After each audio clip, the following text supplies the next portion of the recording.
Hello friends, मैं संजीव और आपको अपने यूट्यूब चैनल में स्वागत करता हूं। हम लोग पिछले वीडियो में बेसिक मैथ्स यानी MPTET वर्ग 3 का हो या फिर CTET की जो मैथ आती है उसका फुल सिलेबस हम लोगों ने पिछले वीडियो में अच्छे से समझ और जान लिया है और हम लोग नोट भी कर लिए हैं। तो जो बच्चे उसको ना देखे हों तो उसको जा कर के देख सकते हैं, है ना। तो अब आज हम लोग उसका फर्स्ट टॉपिक के बारे में डिस्कस करेंगे और अच्छे से पढ़ेंगे और जानेंगे। तो आप लोग पेन कॉपी लेकर के ज़रूर बैठें और अच्छे से समझें। चलिए आते हैं, हम लोग आगे पढ़ते हैं। तो हम लोगों को पहला टॉपिक था डिजिट और नंबर में डिफरेंस, यानी कि अंतर, अंक और संख्या में क्या अंतर होता है। तो आप लोग थोड़ा ध्यान देंगे। जैसे अंक हो सकता है 0 भी हो सकता है, 1 भी हो सकता है, 2 भी हो सकता है, 3 भी हो सकता है, 4 भी हो सकता है, 5 भी हो सकता है, 6 भी, 7 भी और 8 और 9 भी हो सकता है। लेकिन कभी भी 10, 11 या 12 या 13 या 14 या 15 ये सब नहीं हो सकती है। इसका एक कारण है क्योंकि अंक जो होता है वो सिंगल संख्याओं का होता है, सिंगल अंकों का होता है ना। जबकि अगर हम संख्या को देखें तो संख्या हमारा 0 भी हो सकती है, 1 भी हो सकती है, 2 भी हो सकती है, 3 भी हो सकती है, 4 भी हो सकती है, 5, 6, 7, 8, 9 और 10, 11, 50, 100, 2000, 1500, कोई भी संख्या हो सकती है। ये सभी संख्याएं हैं, ये सभी संख्या कहलाएंगी क्योंकि संख्या एक डिजिट से भी मिलके बनी होती है और 2 डिजिट से भी, 3 डिजिट, 4 डिजिट, यानी कितने भी डिजिट हो सकते हैं तो वो संख्याएं कहलाएंगी। यानी अगर हम समझे तो अगर हमारा कोई डिजिट है तो वो एक नंबर हो सकती है, ठीक। और अगर ग्रुप ऑफ डिजिट्स की बात करिए, अगर डिजिट से मिलकर है तो वो एक नंबर फिर भी होगी। अगर सिंगल डिजिट है फिर भी नंबर होगी। अगर ग्रुप ऑफ डिजिट से यानी कि अंकों का जो ग्रुप है, समूह होता है, वो भी संख्या कहलाएगी। लेकिन हाँ, कभी भी नंबर जो नंबर है वो डिजिट हो भी सकती है और नहीं भी हो सकती है। यानी कि अगर हम एक बात करें तो हम देख सकते हैं, एक नोट करने वाली बात है कि सभी अंक संख्याएं हो सकती हैं, किंतु सभी संख्याएं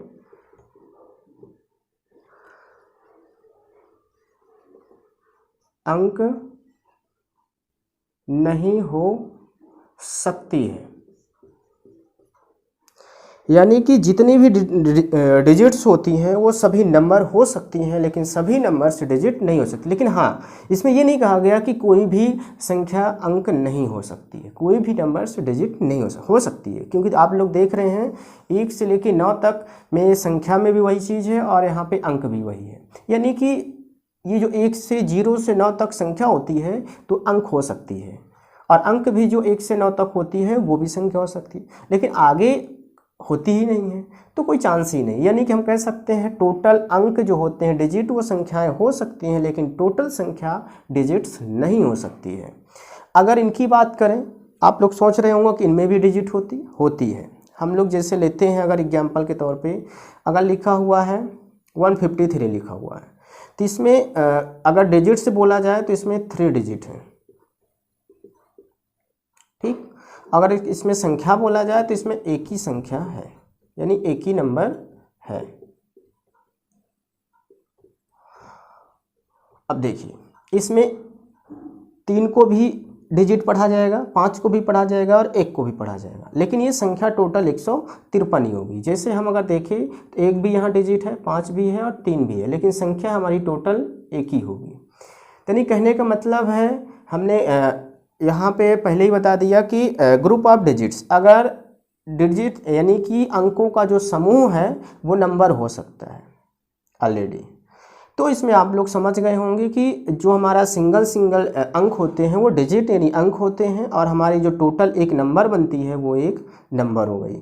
यानी अगर ऐसे लिखा हुआ है 7 8 9 ऐसे लिखा हुआ कॉमा के द्वारा, तो ये डिजिट है, ये सभी डिजिट एवं आपका नंबर भी हो सकती है, क्योंकि अगर कोई भी डिजिट है तो नंबर ऑलरेडी होगी, लेकिन अगर कोई नंबर है तो ज़रूरी नहीं कि डिजिट हो।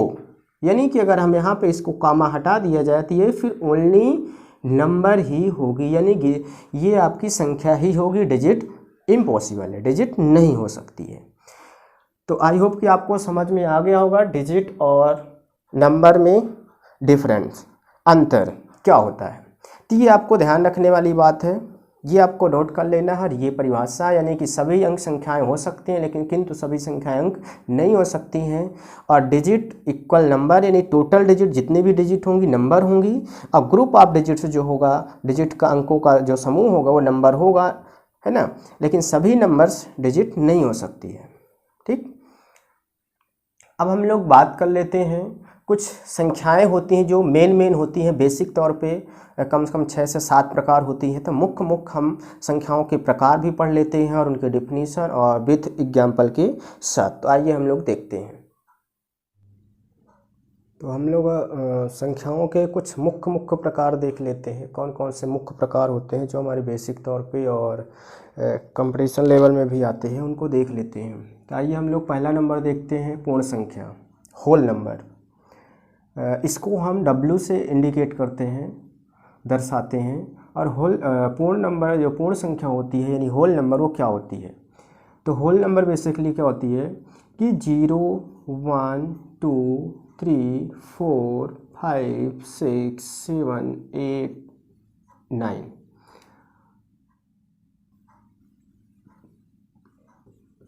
तो हमारी जो पूर्ण संख्या होती है वो 0 से लेकर के स्टार्ट होती है और 9 तक होती है, यानी उसके बाद प्राकृतिक संख्या क्या होती है हमारी। प्राकृतिक संख्या 1 2 3 4 5 6 7 8 9, यानी यदि हम प्राकृतिक संख्या में नेचुरल नंबर में 0 को भी मेंशन कर दें तो वो हमारी पूर्ण संख्या हो जाती है।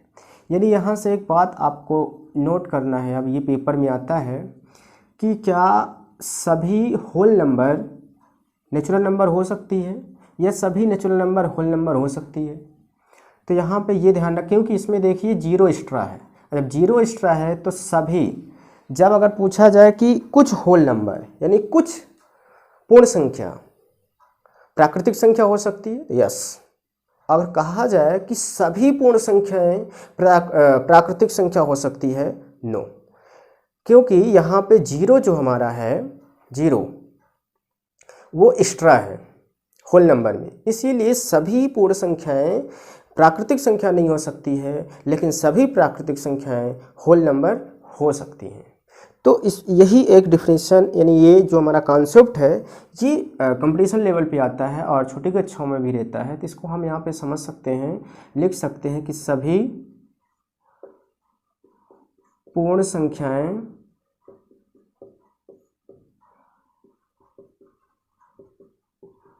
प्राकृतिक संख्या नहीं हो सकती है।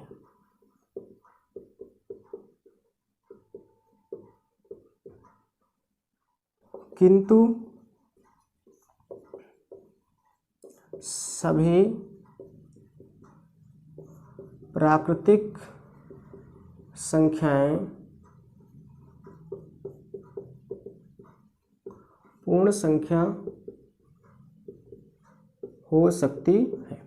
यानी आपका ये इससे 4 क्वेश्चंस बनते हैं। 4 क्वेश्चन कैसे, उसमें आपसे बोला जाएगा कि एक पूछा जाएगा कुछ पूर्ण संख्या क्या प्राकृतिक संख्या है, यस। कुछ, अगर कुछ शब्द जोड़ा है पूर्ण संख्या के साथ तो यस। अगर पूछा जाए सभी पूर्ण संख्याएं प्राकृतिक संख्या हो सकती है, नो। और थर्ड नंबर क्वेश्चन पूछेगा कि सभी कुछ प्राकृतिक संख्याएं पूर्ण संख्या हो सकती है, यस। अब कुल प्राकृतिक संख्याएं पूर्ण संख्या हो सकती है, यस। तो 3 में यस होगा और 1 में नो होगा। तो ये आपके 4 प्रकार से क्वेश्चन इससे बनते हैं और पूछे जाते हैं। अब हम लोग आते हैं पूर्णांक संख्या में। पूर्णांक संख्या यानी इंटीजर्स। इंटीजर्स में वे सभी आती हैं जैसे 1, 2, 4, 10, 50। ये जो हमारी मतलब ये धन वाली संख्याएं हैं। और अगर हम ले लें अगर -100, -80, -75, तो ये भी हमारी इंटीजर्स में आती है। यानी कि हमारी जो धनात्मक संख्या होती है और ऋणात्मक संख्या होती है, दोनों को जब मिला दिया जाए तो हमारी पूर्णांक संख्या होती है, यानी इंटीजर होती है। इंटीजर की यही खासियत होती है कि उसमें धनात्मक और ऋणात्मक दोनों संख्याएं मिली हुई होती हैं। तो इसी को हम जब अगर धनात्मक और ऋणात्मक संख्या एक साथ आ जाती हैं या कभी माइनस आ जाए या प्लस आ जाए तो ये हम इंटीजर कहते हैं। इनको आई से इंडिकेट करते हैं, ठीक है, या डिनोट करते हैं। तो ये हमारी हो गई। अब बात करते हैं सम संख्या यानी इवन नंबर की। इवन नंबर क्या होती है? सम संख्या इवन होती है, यानी कि आपकी सम संख्या की बात कर रहे थे इवन नंबर की। तो इवन नंबर जो होती हैं वो जो 2 से विभाजित हो जाए, 2 से विभाजित हो जाए, यानी कहने का ऐसी संख्याएं जो 2 से डिविजिबल हों वो सभी संख्याएं सम संख्या होती हैं। जैसे 2, 4, 6, 24 आपका है, 30 है, 50 है, ये सभी 2 से डिविजिबल है। 2 से डिविजिबल इनको हम कर सकते हैं, जैसे 24 ले लीजिए, कोई भी ले लीजिए, 2 से डिविजिबल करिए, 2 1 जा 2, 2 2 जा 4, यानी 12 आया। यानी हम इनको अगर 2 से डिविजिबल हो जाती कोई संख्या तो वो आपकी सम संख्या कहलाती है, ठीक। अब आते हैं हम लोग विषम संख्या, ऑड नंबर में। ऑड नंबर की बात करें हम लोग तो इसमें यानी कि जो 2 से डिविजिबल नहीं होती है, यानी जो 2 से विभाजित ना हो, यानी कि ऐसी संख्याएं जिन्हें हम 2 से पूर्णतः विभाजित नहीं कर सकते हैं या नहीं किया जा सकता है, उन्हें हम विषम संख्या यानी ऑड नंबर कहते हैं। जैसे 3 को हम डिवाइड पूर्णतः नहीं कर सकते 2 से, जैसे हमारा 7 है, 9 है, 11 है, आपका 21 है, आपका 47 है। ऐसी संख्याएं हैं जो हम 2 से पूरी तरह से डिविजिबल यानी कि इसको विभाजित नहीं कर सकते। इसमें कुछ ना कुछ शेषफल या पॉइंट में आंसर आ जाता है। तो जिसमें पॉइंट में आंसर आ जाए या शेषफल बच जाए वो आपका विषम संख्या के अंतर्गत आएगी। आगे बात करते हैं भाज्य संख्या के। भाज्य संख्या बहुत ही इंपॉर्टेंट है। इससे हम डिविजिबल नंबर भी कह सकते हैं या कंपोजिट नंबर कह सकते हैं। तो इसको भाज्य संख्या की बहुत सी सिंपल परिभाषा है। ऐसी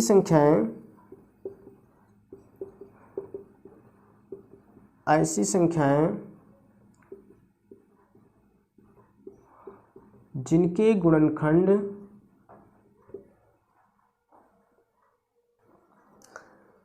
एक या स्वयं से भी ज़्यादा हों। यानी इसका कहने का मतलब है कि भाज्य संख्या वे सभी संख्याएं होती हैं जिनको हम अगर डिवाइड करें तो उसमें एक तो वो संख्या 1 से डिविजिबल होनी चाहिए या फिर स्वयं से होनी चाहिए और इससे ज़्यादा भी होनी चाहिए। यानी जिसके गुणनखंड 2 से ज़्यादा होते हैं, एक और स्वयं को तो छोड़कर 2 से ज़्यादा होते हैं गुणनखंड, जिनके गुणनखंड 2 से ज़्यादा होते हैं। जैसे हम अगर देखें तो आप लोग देख सकते हैं, जैसे हमने लिया 6, तो इसको हम 2 से भी डिवाइड कर सकते हैं, 6 को हम 3 से भी डिवाइड कर सकते हैं, 6 को हम 1 से भी डिवाइड कर सकते हैं। यानी कि 1, 2 और 3 संख्याओं से डिवाइड हुए और इसको हम 6 से 6 भी डिवाइड कर सकते हैं। यानी कि इसमें देखिए 4 ऐसी संख्याएं हैं जिससे ये संख्या डिवाइड हो सकते हैं। यानी कि ये भाज्य संख्या यानी कि भाज्य संख्या के अंतर्गत आती है। यानी इसके फैक्टर आपके 2 से ज़्यादा हैं। एक तो 1 हो सकता है, एक स्वयं हो सकता है। अगर हमने 6 को लिया है तो इसमें एक तो 1 हो सकता है और एक स्वयं, 1 और स्वयं को छोड़कर उसके अलावा भी अगर 1 भी हो यानी कि वो आपकी भाज्य संख्या के अंतर्गत आएगी। ठीक है। अब आते हैं हम लोग अभाज्य संख्या में। प्राइम नंबर, इसको प्राइम नंबर कहा जाता है ना। तो प्राइम नंबर को हम लोग समझ लेते हैं। तो प्राइम नंबर देखिए, प्राइम नंबर क्या होती है, बस सिंपल सा इसी का उल्टा, ऐसी संख्याएं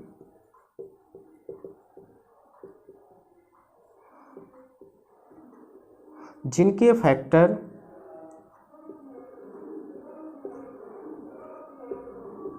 एक या स्वयं हो, यानी कि केवल एक से डिविजिबल हो या स्वयं से डिविजिबल हो, बस वही प्राइम नंबर यानी अभाज्य संख्या हो सकती है। जैसे हम अगर कोई संख्या ले लें, मान लीजिए 2 है, 2 को हम 2 से स्वयं डिवाइड कर सकते हैं और 2 को हम 1 से भी डिवाइड कर सकते हैं, यानी कि ये 1 से भी डिविजिबल है और 2 से, लेकिन 3 से नहीं होगा, 4 से नहीं होगा, 6 से नहीं होगा, 2 कैसे होगा। देखिए 2 को अगर हम 4 से डिवाइड करें तो कहाँ होगा, छोटी पड़ रही है, यानी कि ये नहीं होगा। यानी इसके केवल और केवल 2 फैक्टर है, या तो 1 है या तो वो स्वयं संख्या है। तो ऐसी संख्याओं को हम प्राइम नंबर यानी अभाज्य संख्या कहते हैं। अब आते हैं हम लोग को प्राइम नंबर यानी सहअभाज्य संख्या। को प्राइम नंबर यानी सह अभाज्य संख्या। सहअभाज्य संख्या मतलब होता है कि जिन संख्याओं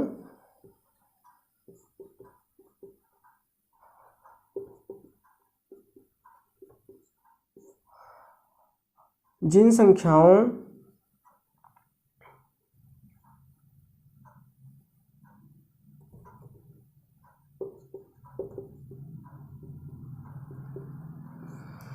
संख्याओं के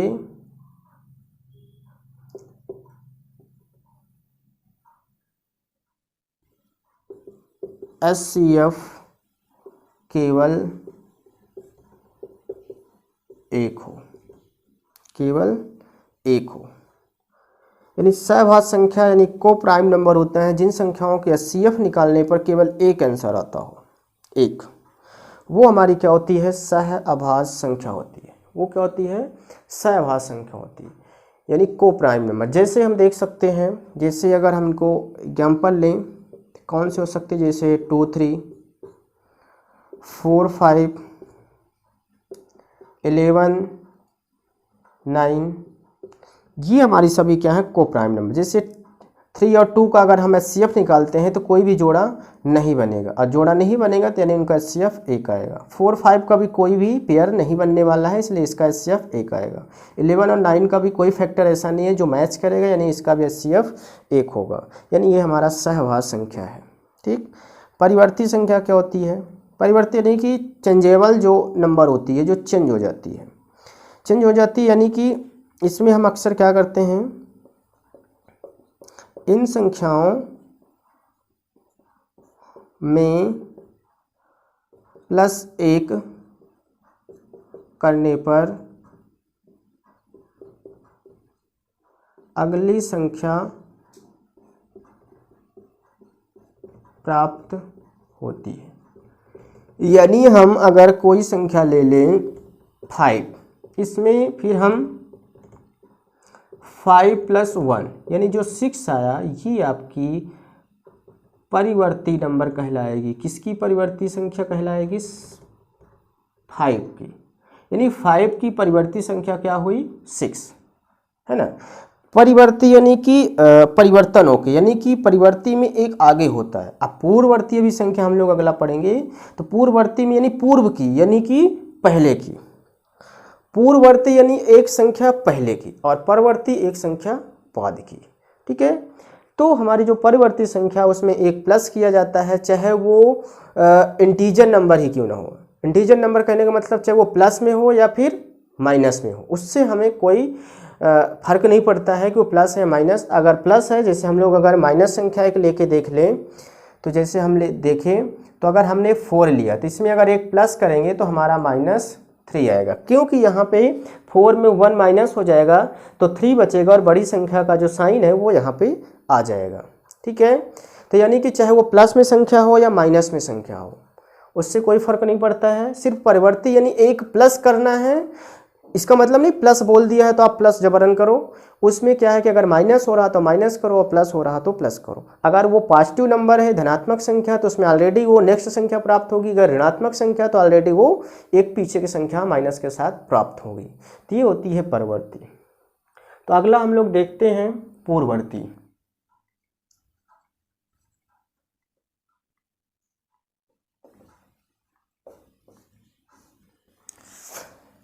पूर्ववर्ती मतलब एक पहले की संख्या, जैसे आफ्टर बिफोर होता है ऐसे ही, ठीक है। तो इसमें क्या होता है, जिन संख्याओं में